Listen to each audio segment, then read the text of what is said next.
दोस्तों, अगर आपने अपने बिजनेस के लिए जीएसटी नंबर ले रखा है तो अधिकतर बिजनेसमैन एक गलती करते हैं, जिसकी वजह से जब आप बिजनेस लोन के लिए अप्लाई करते हैं तो फिर आपका लोन रिजेक्ट हो जाता है।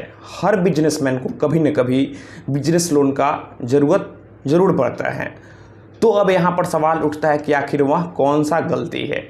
दोस्तों, यहाँ पर सबसे बड़ी गलती यह होती है कि बड़े से बड़ा व्यापारी जो होता है, मैंने देखा है कि वे अपना जीएसटी अधिकतर नील रिटर्न फाइल करता है। उसका अगर बैंक में ट्रांजैक्शन देखा जाए तो हेवी रहता है। इनकम टैक्स रिटर्न में भी उसका जो प्रॉफिट है वह 6-7 लाख रुपए होता है, लेकिन जीएसटी का डाटा कुछ और होता है। जी हाँ, मैंने ऐसे कितने सारे क्लाइंट को देखा है कि उनका जो बैंक स्टेटमेंट होता है, जब उनका ऑडिट होने जाता है या फिर जब उनका रिटर्न फाइल होता है, तो फिर उनके बैंक स्टेटमेंट में 60-70 लाख का ट्रांजैक्शन होता है। वहीं अगर उनका जीएसटी का डाटा प्रत्येक मंथ का देखा जाता है तो फिर उसमें कुछ और होता है, जो कि एक अपने आप में आपके लिए ही नेगेटिव बात है। कल को अगर आप लोन के लिए अप्लाई करेंगे तो निश्चित ही आपका लोन जो है रिजेक्ट हो जाएगा। बैंक आपको कभी लोन देगा ही नहीं। कई लोग यहाँ पर यह गलती करते हैं कि वे लोन लेने के लालच में अपने बैंक का ट्रांजैक्शन जानबूझकर बढ़ाते हैं। वे करते क्या हैं, वे किसी और का पैसा अपने अकाउंट में मंगाते हैं, फिर ट्रांसफ़र करते हैं ताकि उनका बैंक स्टेटमेंट में दिखे कि ट्रांजैक्शन हो रहा है, ताकि बैंक उनको लोन दे।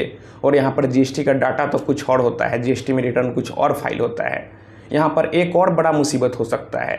अगर आपने जीएसटी नंबर लिया है और अगर आप अपना इनकम टैक्स रिटर्न भरते हैं, तो अगर जीएसटी में मान लेते हैं आपका टर्नओवर 5 लाख रुपया है और इनकम टैक्स में आप 40 लाख का टर्नओवर दिखाते हैं, तो फिर जब आप इनकम टैक्स फाइल करेंगे तो फिर जो इनकम टैक्स डिपार्टमेंट है आपके डाटा को जीएसटी डिपार्टमेंट के पास भेजती है, कॉमर्शियल डिपार्टमेंट में भेजती है कि जो आप इनकम टैक्स में दिखाए हैं उतना आपका टर्नओवर जीएसटी में है या फिर नहीं। और अगर डाटा मैच नहीं करता है तो फिर आपको निश्चित ही नोटिस आएगा और फिर आपके ऊपर टैक्स का डिमांड भी लगाया जा सकता है।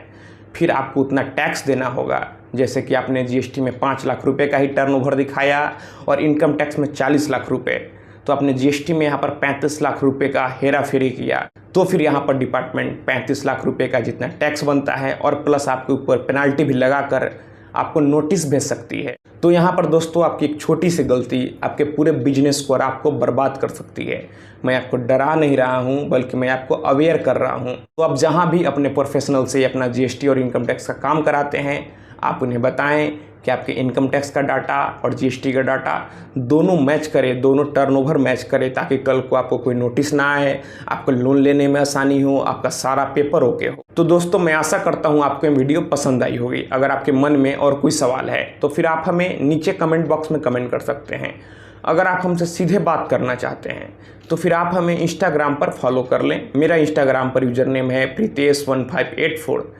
तो दोस्तों, आप इस वीडियो को अधिक से अधिक अपने दोस्तों और रिश्तेदारों में भी ज़रूर शेयर करें। हम लोग मिलते हैं अगले वीडियो में एक नए टॉपिक के साथ। तब तक आप अपना और अपने परिवार का ख्याल रखें।